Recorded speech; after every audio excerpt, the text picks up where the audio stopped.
Oh my god.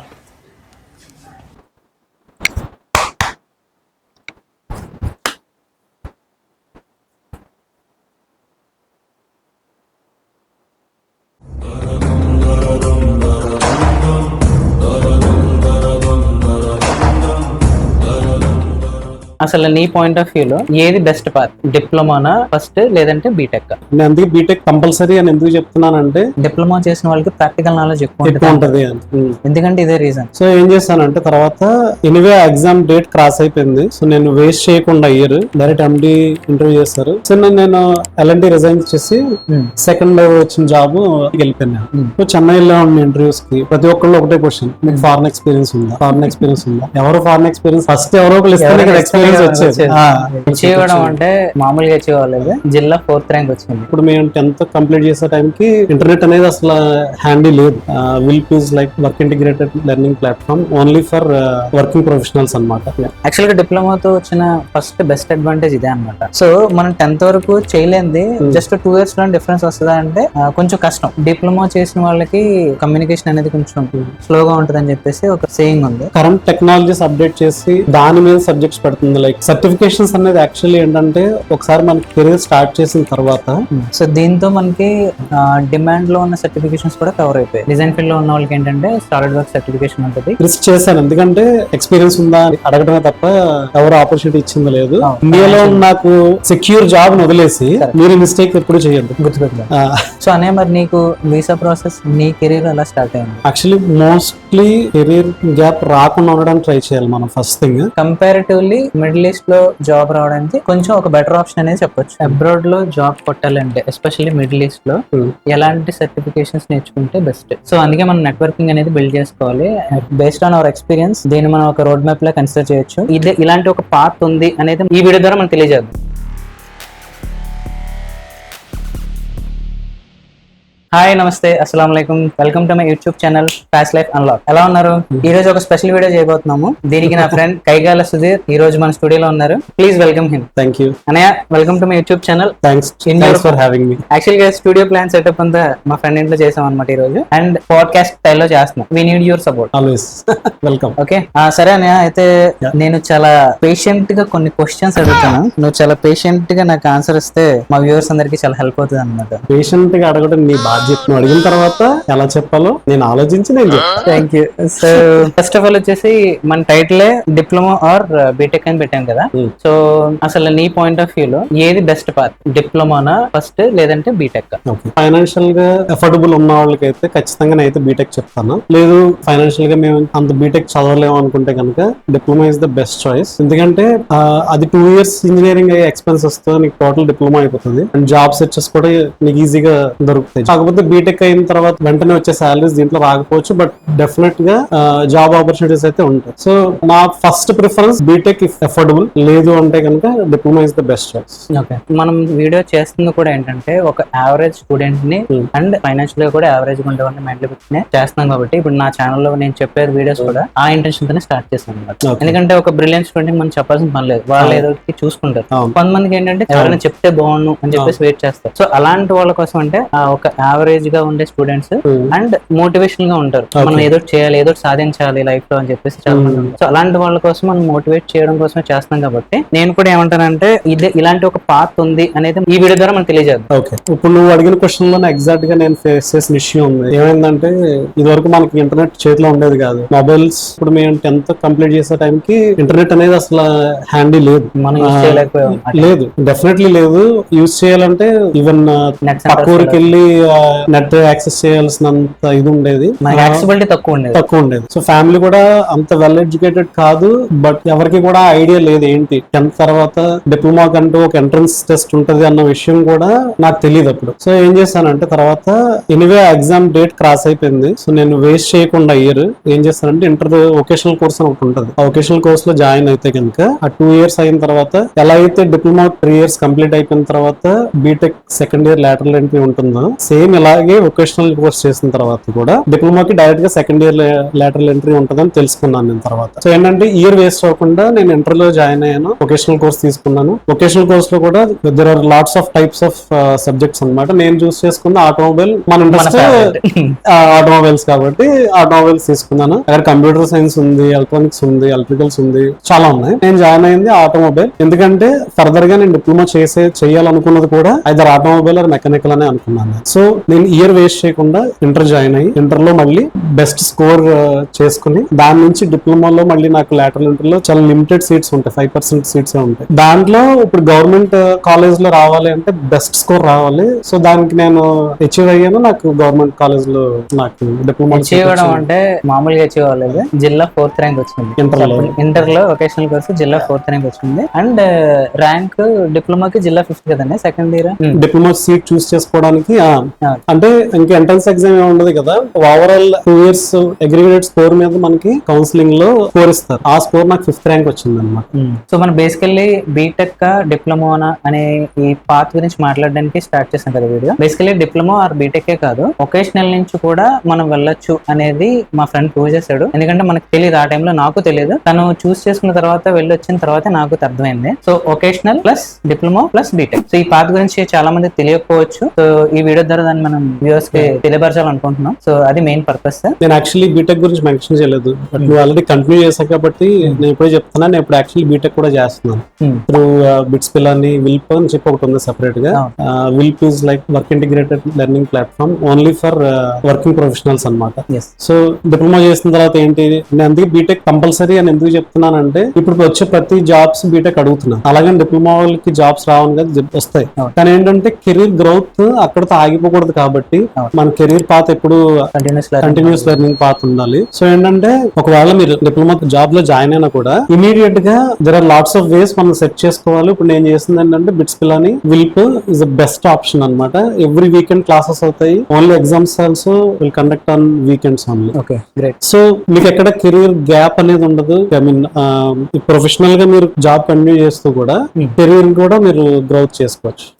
Actual గా డిప్లొమాతో వచ్చిన first best advantage ఇదే అనమాట. ప్రాక్టికల్ గా మేము చూసాం కాబట్టి, ఎక్స్పీరియన్స్ చేసాం కాబట్టి చెప్పగలుగుతున్నాం దీని గురించి. డిప్లొమా స్టార్ట్ చేసి డిప్లొమా కంప్లీట్ చేసిన తర్వాత ఇమీడియట్ గా మనం జాబ్ లోకి వెళ్ళొచ్చు. అండ్ జాబ్ చేస్తూ మనం బ్యాచిలర్స్ పర్సూ చేసుకోవచ్చు. అండ్ మనకి ఇక్కడ ఏమవుతుందంటే ఎక్స్పీరియన్స్ యాడ్ అవుతుంది అండ్ ఎడ్యుకేషన్ కూడా యాడ్ అవుతుంది. సో ఓవరాల్ గా మరి లెర్నింగ్ కర్వ్ కూడా పెరుగుతుంది. At the same time professional గా మనమే ఫైనాన్షియల్ గా సపోర్ట్ కూడా చేసుకోగలుగుతాం. యాక్చువల్ గా మన మెయిన్ మోటో అది బ్యాక్గ్రౌండ్ లో మనకి ఫైనాన్షియల్ గా సపోర్ట్ కావాలి కాబట్టి మనం ఫస్ట్ డిప్లొమాకి వెళ్ళాం.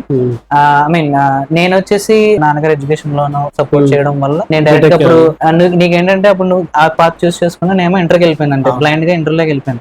సో అందరూ ఇంటర్ జాయిన్ అవుతున్నారు కదా అని చెప్పేసి. సో బట్ ఇంట్రెస్ట్ ఎంపీసీ ఉంది కాబట్టి అలా వెళ్ళి అలా బీటెక్ లోకి అలా వెళ్ళడం జరిగింది. సో బట్ ఫైనల్ గా మాత్రం మెకానికల్ లోకి వచ్చేసాం, ఎందుకంటే మన ఇంట్రెస్ట్ సబ్జెక్ట్ కాబట్టి. ఇప్పుడు నెక్స్ట్ క్వశ్చన్ అనే, డిప్లొమా చేసినా బీటెక్ చేసినా సరే కొంచెం కమ్యూనికేషన్ బ్యారియర్స్ అనేది ఉంటాయి మీడియం నుంచి వెళ్ళిన వాళ్ళకి. అండ్ ఇంకొక మిత్ ఏంటంటే డిప్లొమా చేసిన వాళ్ళకి కమ్యూనికేషన్ అనేది కొంచెం స్లోగా ఉంటది అని చెప్పేసి ఒక సేయింగ్ ఉంది. దాన్ని ఎలా ఓవర్కమ్ చేసుకున్నాం? లేదు, యాక్చువల్లీ కమ్యూనికేషన్ బ్యారియర్ అనేది మిత్ అనే చెప్పాలి. కమ్యూనికేషన్ బ్యారియర్ ఏం ఉండదు. ఓన్లీ డిఫికల్ట్ థింగ్ ఏంటి అంటే డైరెక్ట్ గా ఒకవేళ 10th క్లాస్ నుంచి డిప్లొమాకి వెళ్తే కనుక వాళ్ళు తెలుగు మీడియం చదివితే కనుక 10th సడన్ గా ఇంగ్లీష్ లో స్టార్ట్ చేస్తాం కాబట్టి ఆ డిఫికల్టీ ఉంటుంది తప్ప కమ్యూనికేషన్ లో మీకు ఎప్పుడు డిఫికల్టీ రాదు. సో ఇది జస్ట్ మిత్. ఎలా ఓవర్కమ్ చేసుకోవడం అనేది మా వాడు అలాగే వీడియో చేశాడు స్టార్టింగ్ లో, అదే స్టెప్స్ మనం ఫాలో అయ్యాం యాక్చువల్లీ. అది తప్ప కమ్యూనికేషన్ ఇష్యూస్ అయితే ఏమి ఉండదు. బేసిక్ గా చిన్న పాయింట్ యాడ్ చేసేది ఏంటంటే మనం 10th వరకు తెలుగు మీడియం చదువుతాం, అంటే మనం చదివాము. అయిన తర్వాత నేను ఇంటర్కి వెళ్ళిన 2 years ఇంగ్లీష్ మీడియంకి వెళ్ళాను, 2 years ఇంటర్ వొకేషనల్ వెళ్ళాను. అయితే ఇక్కడ జనరల్ గా జనాలు చెప్పేది ఏంటంటే ఇంగ్లీష్ కమ్యూనికేషన్ అనేది కొంచెం పూర్ గా ఉంటది అండ్ బీటెక్ వెళ్ళిన కొంచెం స్ట్రగుల్ అవుతారు అనేది సేయింగ్ ఉంది. అయితే నా పాయింట్ ఆఫ్ వ్యూ లో ఏంటంటే మనం 10th వరకు ఆల్రెడీ తెలుగు మీడియం లో ఉంది. మనం జంప్ చేసిన తర్వాత డిప్లొమా స్టార్ట్ చేసినా లేదంటే ఇంటర్ స్టార్ట్ చేసినా మనకి ఫస్ట్ స్టార్ట్ అయ్యేది ఇంగ్లీష్ సబ్జెక్ట్ స్టార్ట్ అవుతుంది. సో మనం 10th వరకు చేయలేంది జస్ట్ 2 years లో డిఫరెన్స్ వస్తుందా అంటే కొంచెం కష్టం. అంటే మనం కష్టపడితే చేసేయచ్చు, మనం కష్టపడ్డాం భయంకరంగా కష్టపడ్డాం. ఎందుకంటే తెలుగు మీడియం నుంచి ఒకసారి ఇంగ్లీష్ మీడియం జంప్ చేసేప్పటికి కొంచెం చాలా డిఫికల్టీస్ ఫేస్ చేసాం అండ్ కొంచెం ఇబ్బంది పడ్డాం. అవును, కానీ అది బ్యారియర్ కాదు. అది definitely barrier కాదు. మనం ఎప్పుడైతే ఎక్సర్సైజ్ చేస్తామో టువర్డ్స్ కమ్యూనికేషన్ స్కిల్స్, అది బ్యారియర్ కాదనేది నా ఉద్దేశం. కరెక్ట్. ఎందుకంటే డిప్లొమా టు బీటెక్ వెళ్తే ఇంకా ఈజీ ఏంటంటే కమ్యూనికేషన్ ఇష్యూస్ ఏం రావు ఫస్ట్ థింగ్. కాకపోతే సబ్జెక్ట్ వైజ్ ఆల్రెడీ డిప్లొమాలో చదివిన సబ్జెక్ట్స్ బీటెక్ లో మళ్ళీ ఉంటే ఇంకొంచెం డెప్త్ కి వెళ్తారు అంతే, ఇంకా ఈజీగా పాస్ అవుట్ అవ్వచ్చు అనమాట. అందుకే ఇదొకటి సేయింగ్ కూడా ఉంది ఏంటంటే డిప్లొమా చేసిన వాళ్ళకి ప్రాక్టికల్ నాలెడ్జ్ ఎక్కువ ఉంటది. ఎందుకంటే ఇదే రీజన్. అంతే, డిప్లొమా చేస్తే డిప్లొమాలో ప్రాక్టికల్స్ ల్యాబ్స్ ఉంటాయి కాబట్టి ఇంటర్ నుంచి బీటెక్ చేసిన వాళ్ళకి అంతే కన్నా డిప్లొమా నుంచి వెళ్ళిన వాళ్ళకి యాక్చువల్ గా ప్రాక్టికల్ నాలెడ్జ్ ఎక్కువ ఉంటుంది. Basically this is the reason. So అదొక అడ్వాంటేజ్. అంటే చాలా మంది మేబీ ఆలోచించవచ్చు ఇంటర్ నుంచి వెళ్తే మేబీ సేవ్ అవుతాం ఇయర్స్ అని. ఏదన్నా ఒకటి అవుతుంది, కౌంట్ చేసుకోండి. Inter 2 years, BTech 4 years, 6, diploma 3 years, direct second year lateral entry కాబట్టి అనదర్ 3 years, ఏదన్నా 6 years అవుతుంది. డిప్లొమా చేసుకుని మీకు బీటెక్ చేస్తే డిప్లొమాలో మీరు ఆల్రెడీ చదివిన సబ్జెక్ట్స్ ఒకసారి ఎఫర్ట్స్ పెట్టారు అంటే బీటెక్ లో స్కోరింగ్ ఇంకా బాగుంటది. సబ్జెక్ట్స్ రివైజ్ అవుతాయి, సేమ్ సబ్జెక్ట్స్ ఉంటాయి. బట్ ఇప్పుడు నేను చేసే బిట్స్ లో ఏంటంటే సబ్జెక్ట్స్ డిఫరెంట్. ఎందుకంటే వీళ్ళు కరెంట్ టెక్నాలజీస్ అప్డేట్ చేసి దాని మీద సబ్జెక్ట్స్ పెడుతుంది. లైక్ ఇప్పుడు అందరూ 3D ప్రింటింగ్ అని చెప్పి ఇచ్చేస్తున్నారు. యాక్చువల్లీ అది ఎడిటివ్ మ్యానుఫాక్చరింగ్ అనమాట. సో అది లైక్ అదొకటి, కనెక్టెడ్ కార్స్ అని, ఐఓటీ అని, ఇవన్నీ జనరల్ గా మేము డిప్లొమా చేసినప్పుడు లేదు. మా ఫ్రెండ్స్ నాతో వర్క్ చేసిన వాళ్ళు, బీటెక్ కంప్లీట్ చేసిన వాళ్ళు ఎవరు కూడా ఈ సబ్జెక్ట్ చదవలేదు. బిట్స్ ఏం చేస్తుంది అంటే కరెంట్ ట్రెండింగ్ లో ఉన్న టెక్నాలజీస్ లేకపోతే న్యూ టెక్నాలజీస్ ఏదైతే ఉన్నాయో దాని మీద కోర్సెస్ ఇస్తుంది. సో మీరు కూడా అప్డేటెడ్ లో ఉంటారు ఇప్పుడు. నెక్స్ట్ పాయింట్ వచ్చేసి డిప్లొమాలో ఉండగా ఏ కోర్సెస్ నేర్చుకుంటే బెస్ట్? నన్ను అడిగితే నేను ఏ కోర్సెస్ ప్రిఫర్ చేయను, ఎందుకంటే మళ్ళీ మీరు దానికి అమౌంట్ స్పెండ్ చేయాలి. సో సర్టిఫికేషన్స్ అనేది యాక్చువల్లీ ఏంటంటే ఒకసారి మన కెరీర్ స్టార్ట్ చేసిన తర్వాత ఆ కెరీర్ ని బేస్ చేసుకుని సర్టిఫికేషన్స్ ఉంటాయి. ఇప్పుడు నేను చేస్తున్న ఫీల్డ్ కి నేను చేస్తుంది ఇప్పుడు కండిషన్ మానిటరింగ్ లో వైబ్రేషన్ అనాలిసిస్. సో దానికి సెపరేట్ సర్టిఫికేషన్స్ ఉంటాయి. సో థౌసండ్స్ ఆఫ్ సర్టిఫికేషన్స్ ఉన్నాయి, మనం అన్ని చేయలేము, అన్ని యూజ్ అవ్వకూడదు. సో ఫస్ట్ మన కెరీర్ పాత్ ఏంటనేది చూడాలి. మనం ఫస్ట్ జాబ్ దేంట్లో జాయిన్ అవుతున్నాం అని చూడాలి. చూసిన తర్వాత మీకు అది ఇంట్రెస్ట్ ఉంది, దీంట్లోనే కంటిన్యూ అవుతున్నాను అనుకుంటే దాంట్లో ఏ సర్టిఫికేషన్స్ వాల్యూ యాడెడ్ ఉన్నాయో ఆ సర్టిఫికేషన్స్ చేసుకోవాలి. లైక్ నేను ఇనిషియల్ గా వైబ్రేషన్ అనాలిసిస్ కేటగిరీ 1 చెన్నైలో చేశాను. సో ఎందుకంటే నేను ఫిక్స్ అయ్యాను దాంట్లో చేద్దాం అని, ఎందుకంటే technology is very good technology, బాగుంటది అని చెప్పి దాంట్లో కంటిన్యూ అవుదాం అని చెప్పి నేను ఆ సర్టిఫికేషన్స్ చూస్ చేసుకున్నాను. సో డిప్లొమాలో ఉండగానే సర్టిఫికేషన్స్ అంటే నాట్ ఇన్ గుడ్ ఐడియా. కాకపోతే మీకు ఏమైనా ఇంట్రెస్ట్ గా ఉంటే కనుక, మీరు చదువుతున్నప్పుడు ఇంట్రెస్టెడ్ టాపిక్స్ ఉంటే NPTEL అని చెప్పి ఒక వెబ్సైట్ ఉంటుంది, which is organised by IITs and IIMs. అంటే ఐఐటి లో ఉన్న ప్రొఫెసర్స్ వాళ్ళు టీచ్ చేస్తారు. యాక్చువల్ గా అయితే కోర్స్ ఫ్రీ. మీకు సర్టిఫికేట్ కావాలి అనుకుంటే కనుక మినిమల్ ఛార్జ్ 1000 రూపీస్ 1200 ఉంటుంది. అది పే చేసుకుని మీరు ఎగ్జామ్ రాస్తే మీకు సర్టిఫికేట్ వస్తుంది, which is very value added అనమాట. IITs నుంచి మీకు సర్టిఫికేట్స్ వస్తున్నాయంటే థింక్ చేయండి, అది దానికి మీకు చాలా వాల్యూ ఉంటుంది. సో డిప్లొమాలో ఉండగానే అంటే నన్ను అడిగితే నో సర్టిఫికేషన్స్, బట్ ఇలాంటి NPTEL సర్టిఫికేషన్స్ అది చేసుకోవచ్చు.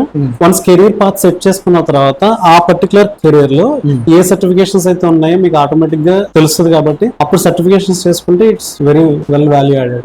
సో అదండి, డిప్లొమాలో ఉండగానే కోర్సెస్ చేయాలనుకుంటే కనుక CAD కోర్సెస్ చేసుకోవచ్చు, design courses. Manufacturing and production అయితే లీన్ 6 Sigma అని ఉంటుంది, total quality management TQM certificate ఒకటి ఉంటుంది, ఇంకా project management PMP project management professional అది ఒకటి ఉంది. ఇది ప్రొడక్షన్ కి అండ్ క్వాలిటీకి పనిచేస్తుంది. నేను చేసే ఫీల్డ్ వైబ్రేషన్ అనాలిసిస్ కి ఏంటంటే వైబ్రేషన్ అనాలిసిస్ లో కేటగిరీ 1 to 4 లెవెల్స్ ఉంటాయి. అవి ఆయిల్ అనాలిసిస్ సర్టిఫికేషన్స్ అని ఉంటాయి, లూబ్ ఆయిల్ అనాలిసిస్ సర్టిఫికేషన్స్ ఉంటాయి, అల్ట్రాసౌండ్ సర్టిఫికేషన్స్ ఒకటి ఉన్నాయి, థర్మోగ్రఫీ అని చెప్పి ఒకటి ఉంటుంది. ఇవన్నీ కండిషన్ మోటార్ లోకి వస్తాయి అనమాట.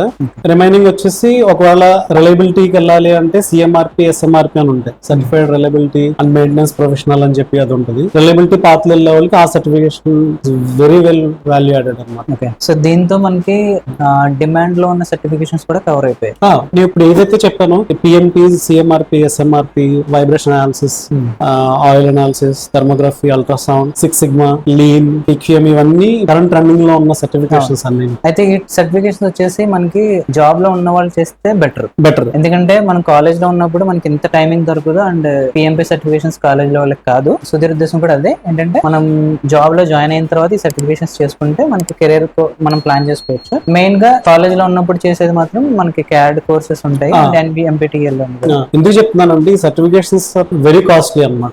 ఇప్పుడు ఒక సర్టిఫికేషన్ చేయాలంటే నేను ఒక సర్టిఫికేషన్ రీసెంట్ సర్టిఫికేషన్ చేసిన ప్రైస్ చెప్పాలి అంటే బీటెక్ 2 years ఫీజ్ అంత కాస్ట్లీ ఉంటుంది. సో అందుకే సజెస్ట్ చేయను అంటున్నాను. ఎందుకంటే ముందు మీరు అంత చేసుకుని దాంట్లోనే మీకు జాబ్ వస్తుందని చెప్పను. అందుగురించి కెరీర్ స్టార్ట్ చేసిన తర్వాత నైస్. బై గాడ్స్ గ్రేస్ ఏం చేస్తారంటే కంపెనీ ఆఫర్ చేస్తుంది ఒక్కొక్కసారి సర్టిఫికేషన్స్ చేయమని చెప్పి, కంపెనీ స్పాన్సర్ చేస్తుంది. లేదు కంపెనీ స్పాన్సర్ చేయట్లేదు, మేమే చేయాలి, మనమే చేయాలనుకుంటే కనుక it's costly process actually. So అందు గురించే డిప్లొమాలో ఉన్నప్పుడు ఇంత మనీ స్పెండ్ చేయొద్దు అని చెప్తాను. ఎన్పిటిఎల్ చెప్పింది దాని గురించి, ఎందుకంటే అది ఫ్రీ. కావాలంటే 1000 రూపీస్ 1200 మనం పెట్టొచ్చు. బట్ ఇవేంటంటే నేను చెప్పిన సర్టిఫికేషన్స్ అన్ని మినిమం 30,000 to 2 lakhs మధ్యలో ఉంటాయి. సో అంత స్పెండ్ చేయడం, ఎందుకంటే ఇప్పుడు మనం థింక్ చేసేదే ఫైనాన్షియల్ గా యావరేజ్ ఉన్న వాళ్ళు కాబట్టి అంత స్పెండ్ చేయొద్దు అని చెప్తున్నాను. Right right got it. So అనే మనకి నెక్స్ట్ క్వశ్చన్ వచ్చేసి, నువ్వు నీ కెరీర్ పాత్ ని ఎలా స్టార్ట్ చేసావు? సో వొకేషనల్ తర్వాత డిప్లొమా ఆల్రెడీ నువ్వు చెప్పు. సో డిప్లొమా తర్వాత నీకు జాబ్ ఎలా వచ్చింది? సో దాని గురించి చెప్తావు ఒకసారి అందరికి. డెఫినెట్లీ. జాబ్ అయితే నాకు కాలేజ్ లో ఉండగానే క్యాంపస్ ఇంటర్వ్యూలో 3 jobs వచ్చినాయి. ఒకటి ఎల్ఎన్టీ, ఒకటి రాణే, ఇంకొకటి కోనసీమ గ్యాస్ పవర్ ప్లాంట్ అని చెప్పి 3 వచ్చినాయి యాక్చువల్లీ. సో నేను ఫస్ట్ చూస్ చేసుకుంది అప్పుడు L and T big company. So L and T లో జాయిన్ అయిపోయాను ఫస్ట్. సో ఎల్ఎన్టీ లో జాయిన్ అయిన తర్వాత ఎల్ఎన్టీ లో సెక్షన్స్ చాలా ఉన్నాయి. నన్ను తీసుకెళ్ళి కన్స్ట్రక్షన్ లో వేసాను. సో నేను కన్స్ట్రక్షన్ లో నాట్ ఇంట్రెస్టెడ్ యాక్చువల్లీ. అండ్ ఏంటంటే నేను అప్పుడే అనుకున్నాను నా కెరీర్ ఎక్కడితో ఆగకూడదు, అంటే నాట్ ప్రొఫెషనల్ కెరీర్. ఎందుకంటే ప్రొఫెషనల్ కెరీర్ నేను ఎల్ఎన్టీ లో స్టార్ట్ చేశాను. నా ఎడ్యుకేషన్ గ్రోత్ ఆగకూడదు అని చెప్పి నేను చూస్తే అక్కడ ఎల్ఎన్టీ లో ఏంటంటే వర్కింగ్ అవర్స్ ఏంటి, లేదా నేను చేసే జాబ్ ఏంటి నాకు అంత నచ్చలేదు. ఎందుకంటే కన్స్ట్రక్షన్ లో ఉన్నామంటే ఇక్కడ ఒక కన్స్ట్రక్షన్ అయిపోయిందని తీసుకెళ్లి మళ్ళీ వేరే చోట వేస్తారు, వేరే ప్లేస్ లో వేస్తారు. నేను మా మేనేజర్ తో వాళ్ళతో డిస్కస్ చేస్తే డెఫినెట్లీ నేను బీటెక్ చేయాలనుకుంటున్నాను డిస్టెన్స్ లో. అంటే అంత సపోర్టివ్ గా అనిపించలేదు నాకు. ఎందుకంటే వర్కింగ్ అవర్స్ ఏంటి, లేదా వర్కింగ్ లొకేషన్స్ ఏంటి, ఏది నీకు సపోర్ట్ చేయదన్నారు. సో నేను ఎల్ఎన్టీ రిజైన్ చేసి సెకండ్ వచ్చిన జాబ్ రాణేకి వెళ్ళిపోయాను. అది బై బ్యాడ్ లక్ ఏంటంటే 2008 రేషన్ అందరికి తెలిసే ఉంటుంది. 2008 very very big recession in world actually. So ఆ రేషన్ లో రాణేలో జాయిన్ అయిన trainees member of 1000 or 1200 around అందరికి జాబ్ అయిపోయింది. సో నేనేం చేస్తానంటే తర్వాత నేను డిప్లొమా చదివిన కాలేజ్ ఆర్గనైజేషన్ లోనే వాళ్ళకి ఇండస్ట్రీస్ కూడా ఉన్నాయి. సో నేను దానికి అప్లై చేస్తాను అనమాట ఆన్లైన్ లో. ఇంటర్వ్యూ కాల్ వచ్చింది, నేను వెళ్ళాను. డైరెక్ట్ ఎండి ఇంటర్వ్యూ చేశారు, ముల్లపూడి హరిచంద్ర ప్రసాద్ గారు. Very thankful to him actually. దానికి సెలెక్ట్ అయ్యాను. నేను అక్కడ కన్సిస్టెంట్ గా ఉండి అక్కడ ఫస్ట్ నేను మెకానికల్ మెయింటెనెన్స్ లో జాయిన్ అయ్యి ఒక 6 months. దాని తర్వాత కండిషన్ మానిటర్ లో నన్ను ట్రాన్స్ఫర్ చేశారు కావాలని. సో అది ఎవరికి తెలియదు అనమాట. వైబ్రేషన్ అనాలిసిస్ అనేది చాలా లిమిటెడ్ గా ఉన్న పీపుల్ అప్పుడు. It's like very hard cakes అనమాట. జాబ్స్ కూడా అలా ఉండేవి. నేను ఎప్పుడైతే దాంట్లో కండిషన్ మానిటరింగ్ లోకి వెళ్ళానో నేను అప్పుడు చూస్ చేసుకున్నాను వెరీ యూనిక్ జాబ్ అని చెప్పి. సో చూసుకుని దాంట్లోనే కెరీర్ ఇంకా కంటిన్యూ చేద్దాం అని చెప్పి అప్పుడు నేను సర్టిఫికేషన్స్ చేయడం జరిగింది. అప్పుడు మా సీనియర్ ఒక ఆయన అలాగే ఏం చేశారంటే సర్టిఫికేషన్స్ ఆయన చేసుకుని బయట కంట్రీస్ కి వెళ్ళి వచ్చేసారు ఒకసారి. ఏమైందో ఆయన క్లియర్ గా చెప్పలేదు, బట్ అందుకే చూస్ చేసుకునేటప్పుడు చాలా జాగ్రత్తగా చూస్ చేసుకోవాలి బయట కంపెనీస్ వెళ్ళేటప్పుడు. సో సరే మళ్ళీ ఆయన మంచి కంపెనీకి వెళ్ళారు. సో నేను కూడా ఏం చేస్తానంటే సర్టిఫికేషన్స్, నేను వైబ్రేషన్ అనాలిసిస్ లో ఉన్నాను కాబట్టి వైబ్రేషన్ అనాలిసిస్ సర్టిఫికేషన్స్ చేసుకుంటే యూస్ఫుల్ అని చెప్పి నాకు అర్థమైంది. నేను సర్టిఫికేషన్స్ చేసుకుని జాబ్స్ వచ్చి స్టార్ట్ చేశాను. జాబ్స్ ఎప్పుడైతే స్టార్ట్ చేస్తానో ఇంటర్వ్యూ కాల్స్ వచ్చేవి. ఇది ఇప్పటిలాగా మనకి అన్ని ఆన్లైన్ ఏం లేదు, టీమ్స్ లేదు, గూగుల్ మీట్ లేదు, ఏమీ లేదు. ఎక్కడికైనా ఇంటర్వ్యూకి వెళ్ళాలి అంటే compulsory face to face interview, no virtual interview. నేను చాలా సార్లు చెన్నై వెళ్ళాను. మోస్ట్ ఆఫ్ ద ఇంటర్వ్యూస్ చెన్నైలోనే, నాట్ ఈవెన్ హైదరాబాద్, చెన్నైలోనే అవ్వలేదు. చెన్నై వెళ్ళాను ఇంటర్వ్యూస్ కి. ప్రతి ఒక్కళ్ళు ఒకటే క్వశ్చన్, మీకు ఫారెన్ ఎక్స్పీరియన్స్ ఉందా, ఫారెన్ ఎక్స్పీరియన్స్ ఉందా? ఎవరు ఫారెన్ ఎక్స్పీరియన్స్ ఫస్ట్ ఎవరో ఒకరు ఇస్తే ఇక్కడ ఎక్స్పీరియన్స్ వచ్చేది. సో వెళ్ళేవాడిని, అక్కడ వరకు ప్రాసెస్ అయ్యేది. సెలెక్ట్ అయ్యే ఒకసారి అయితే సెలెక్ట్ కూడా అయ్యే నుంచి పాస్పోర్ట్ తీసుకున్నాను, నాకు తెలియకుండా ఇచ్చేసాను. మీరు మిస్టేక్ ఎప్పుడు చేయొద్దు, పాస్పోర్ట్ ఎవరికి హ్యాండ్ ఓవర్ చేయొద్దు. సో ఏమైందంటే నాకు పాస్పోర్ట్ రావట్లేదు. 2 months అయిపోయింది, పాస్పోర్ట్ నాకు రివర్స్ పంపించట్లేదు. ఈ లోపల నాకు ఇంకొక జాబ్ ఆఫర్ వచ్చింది. వాళ్ళు ఏంటంటే ఇమీడియట్ గా రెడీ అనమాట, నెక్స్ట్ వీక్ మీకు ఓకే అంటే నేను వెంటనే ఆఫర్ రిలీజ్ చేస్తాను, టికెట్స్ అన్ని పంపించేస్తాను అని చెప్పి అన్నారు. చూస్తే నాకు చేతిలో పాస్పోర్ట్ లేదు. చాలా ఫాలో అప్స్ తర్వాత నా పాస్పోర్ట్ నా చేతికి వచ్చింది. వెంటనే నాకు వాళ్ళు విత్ ఇన్ 2 days నాకు టికెట్స్ ఇవ్వడం జరిగింది. ఇంకొక థింగ్ ఏంటంటే నాకు ఫస్ట్ వచ్చిన ఆపర్చునిటీ, ఫస్ట్ వాళ్ళు చెప్పింది ఓన్లీ 6 months అని చెప్పారు. 6 months కాంట్రాక్ట్. తర్వాత వీఆర్ నాట్ షూర్ అని చెప్పారు క్లియర్ గా. రిస్క్ చేశాను, ఎందుకంటే రిస్క్ చేయకపోతే అయ్యలేదు. ఎందుకంటే ప్రతి ఒక్కళ్ళు ఎక్స్పీరియన్స్ ఉందా అడగడమే తప్ప ఎవరు ఆపర్చునిటీ ఇచ్చింది లేదు. సో నేను రిస్క్ చేశాను. 6 months అయినా పర్వాలేదు, నాకు ఒక ఎక్స్పీరియన్స్, అవుట్ సైడ్ ఎక్స్పీరియన్స్ కావాలి అని చెప్పి నేను రిస్క్ చేశాను యాక్చువల్లీ. ప్రెసెంట్ చేస్తున్న జాబ్ వదిలేసి ఇప్పుడు ఇండియాలో నాకు సెక్యూర్ జాబ్ వదిలేసి టెంపరీ 6 months జాబ్ కి నేను వెళ్ళిపోయాను. అంటే ఎంత ధైర్యం చేస్తే నేను వెళ్ళి ఉంటాను. మా పేరెంట్స్ అలా సపోర్ట్ చేశారు అప్పుడు. Exactly. సో వెళ్ళటం బై గాడ్స్ గ్రేస్ అది 3 years వరకు ఎక్స్టెండ్ అవుతూ వచ్చింది. Nice. సో ఎప్పుడైతే అలా వచ్చిందో నేను ఇంకా అక్కడ 1 year ఫిక్స్ అవగానే నేను అక్కడ vibration analysis category level 2 Qatar లో చేస్తాను నేను అక్కడ. గ్రేట్. ఓకే, నెక్స్ట్ క్వశ్చన్ వచ్చేసి అబ్రాడ్ లో జాబ్ కొట్టాలంటే ఎస్పెషల్లీ మిడిల్ ఈస్ట్ లో ఎలాంటి సర్టిఫికేషన్స్ నేర్చుకుంటే బెస్ట్? ఓకే, ముందు చెప్పినట్టు మీరున్న స్ట్రీమ్ లో ఏదైతే వ్యాలిడ్ సర్టిఫికేట్స్ ఉన్నాయో అలాగా, లైక్ ఇప్పుడు హెచ్విఎస్సి ఉందంటే హెచ్విఎస్సి ఆథరైజ్ సర్టిఫికేషన్ ఒకటి ఉంటుంది, హెచ్విఎస్సి ఎంఈపి ఒక సర్టిఫికేషన్ ఉంటుంది. ఆయిల్ అండ్ గ్యాస్ లో తీసుకుంటే API certifications, American petroleum institute అని చెప్పి ఉంటుంది. దాంట్లో నెంబర్ ఆఫ్ సర్టిఫికేట్స్ ఉన్నాయి. దాంట్లో మీకు రిలవెంట్ ఏంటి అనేది చూసుకోవాలి. మళ్ళీ ఏపీఐ లో ఆ సర్టిఫికేషన్ ఒకటి చేసుకోవచ్చు. 3.1 అండ్ 3.2 వెల్డింగ్ సర్టిఫికేషన్స్ ఒకటి ఉంటాయి. క్వాలిటీలోకి వచ్చేసరికి ఏఎస్క్యూ అమెరికన్ సొసైటీ ఆఫ్ క్వాలిటీ అని చెప్పి వాళ్ళు కండక్ట్ చేస్తారు సర్టిఫికేషన్స్. ఆ సర్టిఫికేషన్ కూడా చేసుకోవచ్చు. HSC health safety and environment కి నెబోషన్ ఒకటి ఉంటుంది. అదొకటి వెరీ వాల్యుబుల్ సర్టిఫికేట్. మన ప్రాజెక్ట్ మేనేజ్మెంట్ ఆల్రెడీ ముందు చెప్పాం కదా, ప్రాజెక్ట్ మేనేజ్మెంట్ పిఎంపి. రిలయబిలిటీకి వస్తే CMRP and SMRP. And planning లో కూడా CMRP is one of the part cover అవుతుంది. ప్లానింగ్ లో సెపరేట్ గా మళ్ళీ శాప్ అనేది ఉంటుంది. ఇవి main certification. So design field లో ఉన్న వాళ్ళకి ఏంటంటే సాలిడ్ వర్క్ సర్టిఫికేషన్ ఉంటుంది. అంటే just like any CAD certification చేసుకోవచ్చు, ఆటోకాడ్ సర్టిఫికేషన్ చేసుకోవచ్చు, జిడిఎన్టీ సర్టిఫికేషన్ చేసుకోవచ్చు, బేసిక్ లెవెల్ ఉంటుంది, అడ్వాన్స్ లెవెల్ ఉంటుంది, అలాగే ఎఫ్ఏఎస్ సర్టిఫికేషన్స్ కూడా చేసుకోవచ్చు. అండ్ అలాగే కొంచెం ఎక్స్పీరియన్స్ ఎక్కువ ఉంటే కనుక పిఎంపీ సర్టిఫికేషన్స్ అని చెప్పేసి అండ్ డిఎఫ్ఎంఏ సర్టిఫికేషన్ చేసుకోవచ్చు. సో ఇలా ఎన్ నెంబర్ ఆఫ్ సర్టిఫికేషన్స్ ఉన్నాయి. ఫైనల్ గా ఏంటి అంటే ఇప్పుడు నువ్వు నేను వెళ్ళా ఇంటర్వ్యూకి ఒకే ఫీల్డ్ లో ఉన్నాం. సో నీకు సర్టిఫికేషన్ ఉన్నా నాకు సర్టిఫికేషన్ లేదు, సేమ్ ఎక్స్పీరియన్స్ ఉంది, సేమ్ నాలెడ్జ్ ఉంది. బట్ ఏం చేస్తారంటే ఆబ్వియస్లీ ఫస్ట్ సర్టిఫికేషన్ వాళ్ళకి ప్రిఫరెన్స్ ఇస్తారు. సో ఇది వాల్యూ యాడెడ్ అనమాట. Like entry ticket for the entry it self. First చేయడం మేబీ నన్ను చేయొచ్చు ఇంటర్వ్యూ, బట్ ప్రిఫర్ చేయడం అయితే నిన్నే చేస్తా. అన్ని ఉన్నా కూడా సర్టిఫికేట్ లేదు కాబట్టి ఐ మైట్ ఫెయిల్. సో అలా హెల్ప్ అవుతుంది గ్యారంటీ. అగైన్ మనం సర్టిఫికేషన్ గురించి ఎంత మాట్లాడినా సరే ఫైనల్ గా మనకు ఒక రిఫరెన్స్ అంటూ ఉంటే కనుక డెఫినెట్ నెట్వర్కింగ్ బాగుండి రిఫరెన్సెస్ ఉంటే ఈజీగా జాబ్ వచ్చేస్తుంది. మంచి ఈజీగా కాదు, ఇది మంచి point and main point actually. Compulsory me network బాగుంటే కనుక ఫస్ట్ ప్రిఫరెన్స్ మీకే ఉంటుంది. లైక్ ఇందాక తెలుసు మనకి నాన్ క్యాండిడేట్ కాబట్టి, వెల్ నాన్ క్యాండిడేట్ కాబట్టి first preference with in the network లోనే ప్రిఫర్ చేస్తాం. సో అందుకే మనం నెట్వర్కింగ్ అనేది బిల్డ్ చేసుకోవాలి. ఎప్పుడు అందరితో మాట్లాడుతూ ఉండండి, మీ ఫ్రెండ్స్, మీ colleagues, seniors and not only seniors and colleagues, మనం లింక్డ్ఇన్ లో కూడా కనెక్ట్ అవ్వచ్చు. ప్రొఫెషనల్ గానే అప్రోచ్ అవ్వాలి. సో డైరెక్ట్ గా పింక్ చేసేసి నాకు ఈ జాబ్ కావాలి ఉందా రిఫర్ చేయండి అని చెప్పి అలా కాకుండా మనం ప్రొఫెషనల్ గా కనెక్ట్ అయ్యి వాళ్ళతో మనం రిఫరెన్స్ కోసం ట్రై చేయొచ్చు. అనే ఒకవేళ కెరీర్ లో గ్యాప్ వస్తే కనుక దాన్ని ఎలా ఓవర్కమ్ చేసుకోవచ్చు based on your experience? Actually mostly career gap రాకుండా ఉండడానికి ట్రై చేయాలి మనం first thing. Unless some cases ఉంటాయి. నేను ఫేస్ చేసింది ఒకటి ఉంది. నేను ఫస్ట్ బయటకు వెళ్ళిన జాబ్ ఏంటంటే చెప్పాను కదా 6 months లిమిటెడ్ వెళ్ళింది, అలాగే 3 years అలాగా కంటిన్యూ అయింది. అది కాంట్రాక్ట్ పొజిషన్. 3 years తర్వాత కాంట్రాక్ట్ ఎండ్ అయిపోయింది. బట్ ఏంటంటే మోస్ట్లీ ఇలాంటి కాంట్రాక్ట్స్ ఎండ్ అవుతున్నప్పుడు ముందే చెప్తాను, యాజ్ సూన్ యాజ్ పాసిబుల్ మనం జాబ్ సెర్చింగ్ స్టార్ట్ చేసుకోవాలి ఇమీడియట్ గా. సో నాకు లక్కీగా ఏంటంటే అప్పుడు కూడా నేను 6 months ముందు నుంచి 4 months ముందు నుంచి నేను జాబ్ ట్రై స్టార్ట్ చేయడం జరిగింది. కరెంట్లీ చేస్తున్న జాబ్ ఇంటర్వ్యూ అంతా అయిపోయింది. కాకపోతే వీసా ప్రాసెస్ ఇవన్నీ టైం పట్టింది యాక్చువల్లీ. అక్కడ ఇంతకీ నాకు కాంట్రాక్ట్ అయిపోవడం, నేను ఇంటికి వచ్చేసి 2 months గ్యాప్ ఇంటి దగ్గర ఉన్నా. ఈ 2 months లో ఏంటంటే నాకు అది వస్తుందా రాదా, వీసా వస్తుందా రాదా, ఎందుకు రావట్లేదు, ఇంకా ఈ డైలమాలో ఉంటాం. సో ఏం చేస్తారంటే దాని మీద స్టిక్ అవ్వకుండా we have to try for other jobs also. వస్తే వస్తుంది, బట్ ఏంటంటే ఈ 2 months లో కూడా ఏంటంటే మనం వేరే జాబ్స్ ట్రై చేస్తూ ఉండాలి. చిన్నదో పెద్దదో, లేకపోతే నేను దీనికే చేస్తాను ఇదైతేనే చేస్తాను అని కూర్చోకుండా ఈవెన్ చిన్న కంపెనీలు వచ్చినా పెద్ద కంపెనీ ఏదో ఒక దాంట్లో మనం జాబ్ సెట్ చేస్తూ ఉండాలి, ఇంటర్వ్యూస్ అటెండ్ చేస్తూ ఉండాలి. అలా ఇంటర్వ్యూస్ అటెండ్ చేస్తూ ఉంటే మన నాలెడ్జ్ అలాగే సస్టైన్ అవుతూ ఉంటుంది. ఏ ఇంటర్వ్యూలో ఏం ఎక్స్పెక్ట్ చేస్తున్నారు అనేది తెలుస్తుంది, మనం అప్ టు డేటెడ్ లో ఉన్నామో లేదో తెలుస్తుంది. సో ఏంటంటే 2-3 months ఉంటే పర్వాలేదు, మీరు జాబ్ సెట్ చేసుకుంటూ సో ఫ్రీగా ఉంటారు. కాబట్టి ఇప్పుడు సర్టిఫికేషన్స్ మీరు ఆల్రెడీ కెరీర్ గ్యాప్ లో ఉన్నారు కాబట్టి మీ సర్టిఫికేషన్స్ ఇంకా డెవలప్ చేసుకోవడానికి ఏమైనా ఆపర్చునిటీ ఉందని చూసుకోండి. ఎందుకంటే బెస్ట్ టైం అనమాట. జాబ్ చేస్తూ సర్టిఫికేషన్స్ చేయాలి అంటే అడిషనల్ టైం దానికి స్పెండ్ చేయాలి. అండ్ ప్రెషర్ ఉంటుంది, మీకు వర్క్ ప్రెషర్ ఉంటుంది, ఈ సర్టిఫికేషన్ కంప్లీట్ చేయాలన్న ప్రెషర్ ఉంటుంది.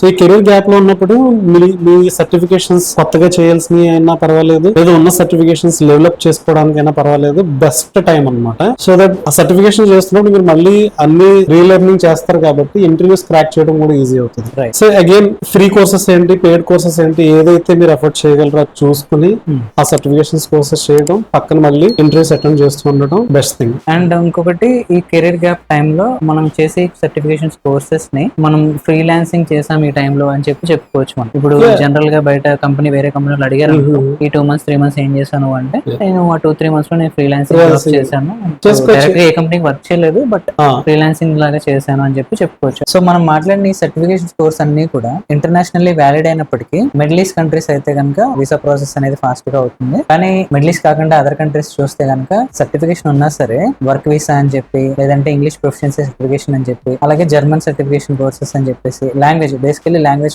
కూడా మనం కాంప్లీట్ చేయాల్సి ఉంటుంది అండ్ ప్రూవ్ చేసుకోవాల్సి ఉంటుంది. సో అవి కొంచెం డిఫికల్ట్. కంపారిటివ్లీ మిడిల్ ఈస్ట్ లో జాబ్ రావడానికి కొంచెం ఒక బెటర్ ఆప్షన్ అనేది చెప్పొచ్చు. మిడిల్ ఈస్ట్ లో ఏంటంటే ఈ IELTS ఏంటి ఇవేం అవసరం ఉండదు. సో మీకు ప్రాపర్ క్వాలిఫికేషన్స్ ఉండి నెట్వర్క్ ఉండి మంచిగా ఆపర్చునిటీ వచ్చినప్పుడు మీకు ఇంకా ఈ IELTS ఏం లేకుండానే ఉన్న సర్టిఫికేషన్స్ తోటి ఈజీగా మీకు ఇంటర్వ్యూ వరకు వెళ్ళొచ్చు. సో అనే మరి నీకు వీసా ప్రాసెస్ నీ కెరీర్ ఎలా స్టార్ట్ అయింది అంటే నీకు ఇండియా నుంచి అరబ్ కంట్రీకి ఎలా వెళ్ళగలిగావు?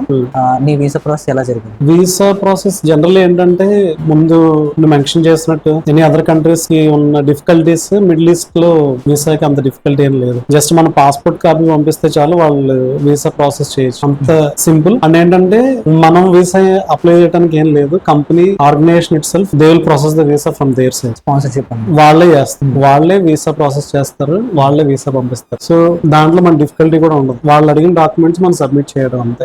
కాపీస్ లైక్ పాస్పోర్ట్ కాపీ ఇవ్వటం, ఫొటోస్ ఇవ్వటం, వాళ్ళే వీసా అంతా వాళ్ళే ప్రిపేర్ చేసి వాళ్ళే రెడీ చేసి మనకి కాపీ పంపిస్తాయి. వేరే ఇప్పుడు నార్త్ అమెరికా ఏంటి, ఆస్ట్రేలియా ఏంటి, యూరోప్ కంట్రీస్ ఏంటి compulsory IELTS score band 7.1 above compulsory అంటారు, లేకపోతే 8 అడుగుతారు కొంతమంది.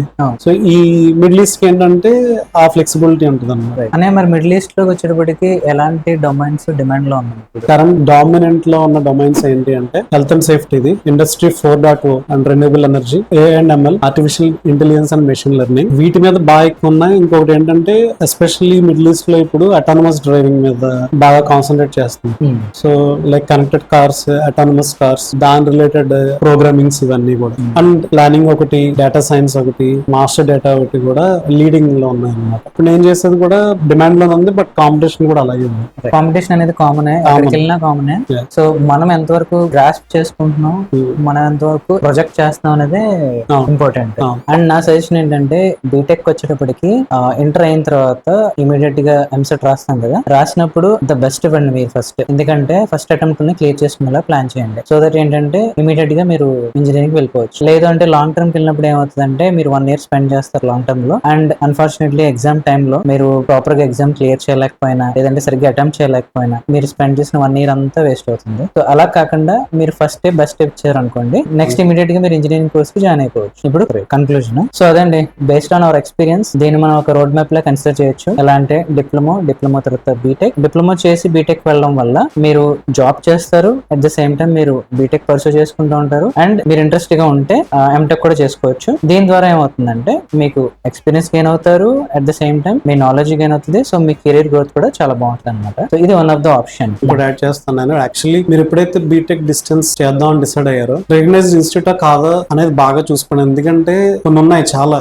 నేను నేమ్స్ మెన్షన్ చేయను. కాకపోతే ఏంటంటే ఆ బీటెక్స్ ఏంటంటే మన స్టేట్ కాదు, జస్ట్ ఇదే టిప్ అంతే. మీకు ఈజీగా వస్తుంది, బట్ దాని వాల్యూ ఏ ఉండదు యాక్చువల్లీ. ఇన్ ద సెన్స్ ఏంటంటే ఇప్పుడు ఎస్పెషల్లీ మీరు అబ్రాడ్ జాబ్స్ కి ట్రై చేయాలంటే సర్టిఫికేట్ MOHRD అటెస్టేషన్ చేయించారు. సో అలాంటి యూనివర్సిటీస్ లో చేస్తే కనుక ఆ అటెస్టేషన్ అనేది అవ్వదు. ఆ అటెస్టేషన్ ఎప్పుడైతే అవ్వలేదో it's not a valid certificate. అంత ఎఫర్ట్స్ పెట్టి అది వేస్ట్ అవుతుంది. సో స్టార్ట్ చేసే ముందే బేసిక్ చెక్స్ చేసుకోండి. ఇది రికగ్నైజ్డ్ బై AICTE రోల్ ఉందా లేదా, లేదా UGC అప్రూవల్ ఉందా లేదా అనేది బేసిక్ చెక్స్ చేసుకుని చేసుకోండి. సో అదండి, మేము చేసిన ఈ ఎక్స్పెరిమెంటల్ వీడియో మీకు నచ్చినట్టయితే కనుక ఇలాంటి మరిన్ని వీడియోస్ కోసం ఈ ఛానల్ ని సబ్స్క్రైబ్ చేసుకోండి. మీకు ఈ వీడియో కనుక ఇన్ఫర్మేటివ్ గా అనిపిస్తే నీడీ పీపుల్ కి ఈ వీడియోని షేర్ చేయండి. అలాగే ఈ వీడియో మీద మీ ఒపీనియన్ ని కామెంట్ సెక్షన్ లో మెన్షన్ చేయండి. Please do like, share and subscribe. Thank you so much అనియా. వెల్కమ్. జై హింద్.